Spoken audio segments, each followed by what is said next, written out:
qaus berilgan, bittasida s minus d, ikkinchisida xuddi shuni orasi plyusligi.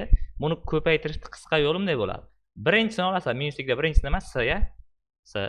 Shuni kvadrat qo'yamizda, minus qo'yamiz. Ikkinchisi ham xuddi shu. Birinchisi minuslik, ikkinchisi plyuslik degan. Qarayman, birinchisida 4 turibdi, o'shani kvadrati, minus qilaman, ikkinchisida turgani kvadrati. Lekin boyagidan farqi 4 kvadratini hisoblasa bo'ladi-ya. Necha bo'ladi? 16 bo'ladi. Birinchisi s minus 7 degan, ikkinchisini lekin 7 plus s degan. Plyusligiga qarasak, o'rni teskari bo'lib qolgan, birinchisiga qaraganda. Minusligiga tegmaymiz bu yerda. S plus 7 ni 7 plus s ni o'rni almashtirsa bo'ladi. Plus bo'lganda o'rni almashtirish mumkin. Bu yerga s qo'yaman-da, bu yerga 7 qo'yaman. Endi boyagi formula xuddi o'zi bo'ldi. Demak, minusligiga qarayman, birinchisining kvadrati bo'ladi. Minus 7 ning kvadrati bo'ladi. Endi 49 ni hisoblasak, 7 ning kvadrati 49 bo'ldi. 9. Boyagi formula xuddi o'zi, faqat birinchisida endi x emas, tepada kvadrat ham bor. Biz mana shu narsani kvadratini yozishimiz kerak edi-ya. Birinchi mana shuni yoza olaman, qausda yozaman, chunki x kvadratning o'zining ham darajasi bor-da. Keyin xuddi shu narsani kvadratni yozishim kerak. Tashqarisiga o'zim formulani kvadratini yozaman, keyin minus yozaman, yana qaus yozib, y kvadrati bu o'zi, keyin o'zimiz kvadrat qo'shishimiz kerak. Qo'shdik, teng x kvadrat deganda daraja bilan daraja ko'paytiriladi. Demak, x ni 4-inchisi bo'ladi, minus y kvadratda darajalar ko'paytirilib, yana y ni 4-inchisi bo'lar ekan. Shu javob. Xo'p, 12-chisida ikkovi ham kasr bo'lganda, shu kasr bo'lsa ham bar kvadrat qo'yish kerak. Qaus bilan qo'yasizlar kvadratini. Birinchisi 2 taqsim a ni kvadrati minus qo'yaman, ikkinchi kasr 3 taqsim b ni kvadrati. Endi teng deymizda, kvadratni yozib chiqamiz. 2 ni kvadrati 4 bo'ladi. A ni kvadrati a kvadrat.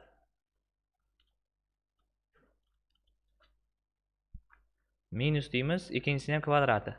3 kvadrati 9, tagida b ni kvadrati b kvadrat. Mana. Birinchisida ikkovi ham minus, bittasi x minus 3 a. Bunisida nimasi bo'lishi kutilayotgan edi? Plyusligi bo'lishi kutilayotgan edi. Bunda minusni qausni tashqariga chiqaradi degan narsasi bor. Teng deymizda, birinchi qausdan minusni chiqarsak, ichidagi ishoralar o'zgarib ketadi. Qausdan minus chiqarganda ichidagi ishoralar o'zgaradi. Bu plus, bu ham plus bo'lib qoladi. Shunda x plus 3 a minus chiqarganda. Ikkinchisi o'zidagi turibdi. Ikkinchisini ko'chirib yozib olaman, x minus 3. Endi bu mana shu qismi formulaga tushib turibdi-ya, bittasi plus, bittasi minus. Faqat oltita minus bor. Oltita minus bo'lgani uchun bitta minus qo'yib qo'yaman-da, qaus ochaman. Nima bo'ladi ichi? X ni kvadrati minus 3 kvadrati bo'lishi kerak, 9 yozaman. Endi qausni ochganda nima bo'ladi? Minus ichidagilar o'zgarib ketadi. Minus x kvadrat plus 9 bo'lib ketadi-da. Keyin bitta narsa bor, plyuslik sonni birinchiga yozib oladi. Plus 9 ni oddiy 9 deb yozib olamiz, minus x kvadratni oxiriga yozib oladi. Mana shu narsa keyinchalik kerak bo'ladi-da, minus chiqarish. Shuning uchun bilib qo'yinglar. Ikkovi minus bo'lib qolganda minus chiqarib olamiz qausni tashqariga. Shoh-shohona 24-chisida mana birinchi ikkitasini formulaga tushirib olamiz. Birov minus, birov plus bo'lsa nima qilardik? Birinchisining kvadrati minus 2 ning kvadrati 4. Qaus yozganim sabab bundan keyin ham ko'paytirish bor. Mana shuni endi yozib olaman o'zim ko'chirib. Buni o'zgartirmadik, faqat mana ikkovini bunaqa qildik-da. Endi bu yana bitta formulaga tushadi. Birov minuslik, birov plyuslik bo'lgani uchun. Birinchi nima turibdi? X kvadrat turibdi-ya. X kvadratni kvadratga yozishim kerak. Kvadrati minus 4 kvadrati. 4 kvadrat necha bo'ladi? 16 bo'ladi. 16 yozaman. X kvadrat necha bo'ladi? X 4-inchisi bo'ladi. Buni o'rniga x ni 4-inchisi yozaman. Tushundik-a? Xo'p, bu ham qisqa ko'paytirish formulasiga o'xshaydi, xuddi boyagini, faqat sonli varianti. Birinchisining kvadrati minus ikkinchisining kvadrati bo'lishi kerak. 100 ni kvadrati minus 2 ni kvadrati. 2 ni kvadrati nimaga teng? 4 ga teng. 100 ni kvadratini qanday topamiz? Shuni bitta aytib ketay yana qaytadan. Mana 2 ta 0 bor-a? 2 ta 0 bor. Kvadrat degani o'sha 2 ta 0imiz 4 ta 0 bo'ladi degani. Shuni 4 dan o'qib ketamiz. 10.000 bo'ldi. 10.000 dan 4 aytsak 9996 bo'ladi. Ham xuddi 27 da ham xuddi shu formula bo'yicha ishlanadi, faqat bittasi virgul ekan, shuning uchun alohida ko'rsatib ketay. Birinchisining kvadrati 10 ni kvadrati minus 0.1 ni kvadrati. 10 ni kvadratni yozib olaman. 100 bo'ladi-ya bu. 100 bo'ladi. 0.1 ni kvadrat nima bo'ladi? 0,01 bo'ladi. Nimagaligini tushundilaringmi? Nimaga 0,01 bo'lishini nimaga ekan? Chunki ikkita ko'paytiryapmiz. Virguldan keyin bunda bitta son bor, bunda ham bitta son bor. Javobda ikkita son bo'lishi kerak-da, shuning uchun ham 0,1 bo'lyapti 0,1. 100 dan 0,01 dersak 99,99 bo'ladi. Xo'p, mana 28 da qisqa ko'paytirish formulasini o'tyapmiz-ku. Qisqa ko'paytirish formulasi bo'yicha ishlash kerak. Bu degani mana 998 bilan 1002 ni o'rtasida qanday son bo'ladi? Shohjahon. 998 dan 1002 ni o'rtasida nima son bor? 1000 bor-a? 1000 minus 2 deb yozib olaman 998 da. 1002 ni 1000 plus 2 deb yozib olaman. Xo'p, mana 3 yozilib ketdi. Tushundik-a? Mana 998 da 1000 minus 2 dedim, 1002 ni 1000 plus 2 dedim. Endi boyagi formula bo'yicha nima qilishimiz kerak? 1000 ni kvadrati minus 2 ni kvadrat qilishim kerak. Kvadrat qilishim kerak. 2 ni kvadrati necha bo'ladi? 4 bo'ladi. Buni o'rniga 4 qo'yamiz. 1000 ni kvadratida nechta 0 bo'ladi? 6 ta 0 bo'ladi. Million 6 ta 0. Milliondan 4 ta ayirsak 999.996 ya. Bo'ldi shu. Xo'p, bu endi boshqa formulaga tushadi. Yig'indining kvadrati degan formula. Teng deydi buni. Qolibini eslab qo'yinglar-da. Qavsda plus tepasida kvadrat bo'lsa, birinchisining kvadrati m ni kvadrati plus deyman 2 m ni plus n ni kvadrati degan formula. Yana bitta qaytaraman, mana birinchisining kvadrati deyman. Mana plus bo'lsa, bu yerga ham plus qo'yaman-da, 2 m ni plus ikkinchisining kvadrati. Xo'p, 32 da ham xuddi shu formulani faqat minusligini bergan, farqini aytaman. Birinchisining kvadrati bo'ladi bunda ham. Farqi mana shu plus 2 edi-ku boya. Minus bo'lsa, bu yerda minus 2 x y bo'ladi-da, faqat bu plus y kvadrat bo'laveradi. Har doim mana y kvadratni oldida plus bo'ladi. Bu joyi minus bo'lsa, mana shu 2 ni oldini minus qilib qo'yasizlar. Bu plus bo'lsa, mana shu 2 ni plus qilib qo'yasizlar. Farqi shu. Bu plusligicha qolaveradi har doim. Xo'p, 2a plus 1 kvadrat. Bunda ham xuddi shu formula. Birinchisining kvadratini yozardik-a. Birinchisining kvadratini yozishim kerak, faqat bu bitta narsa emas, ikkita narsa bo'lgani uchun qavsda yoziladi o'sha kvadrat. Qavs yozaman 2a ni kvadrati. Birinchisining kvadrati plus 2 ko'paytirilgan birinchisi.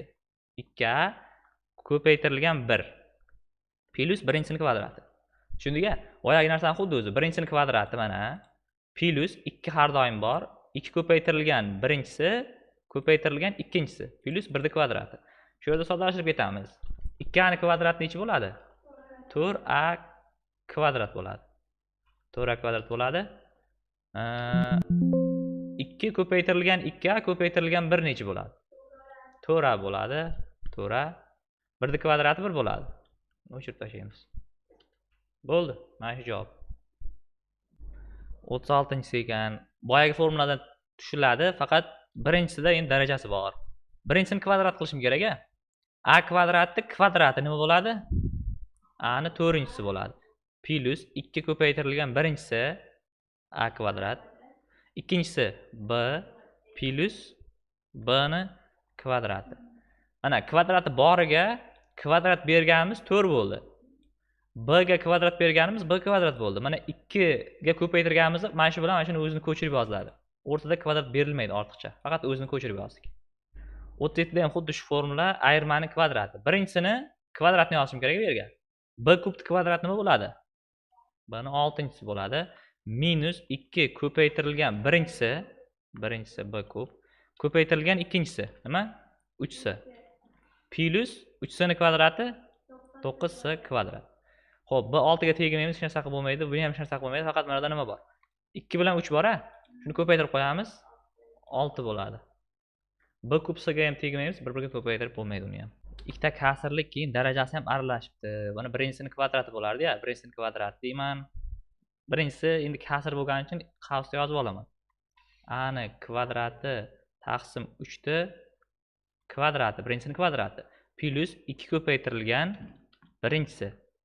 Birinchisi a kvadrat taqsim 3 ko'paytirilgan ikkinchisi. Xo'p, ikkinchisi b ni kubi taqsim 2.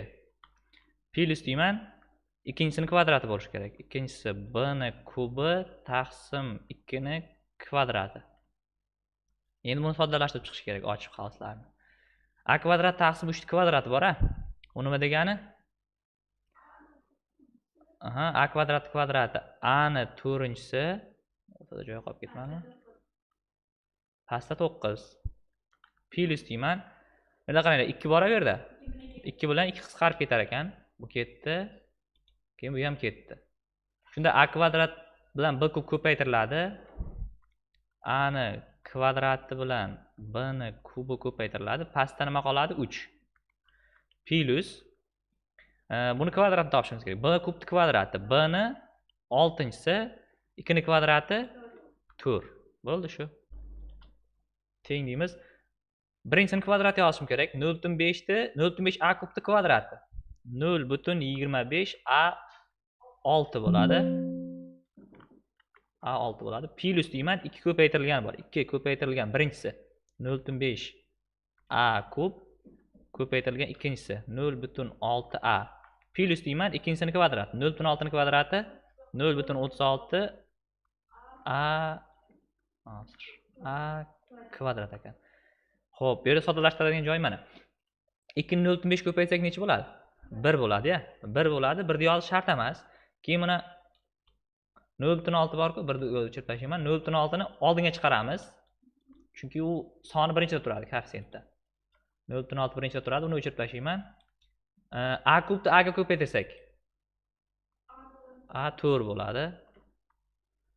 Bo'ldi. 0.5 a 6, 0.6 a 4, 0.36 a kvadrat.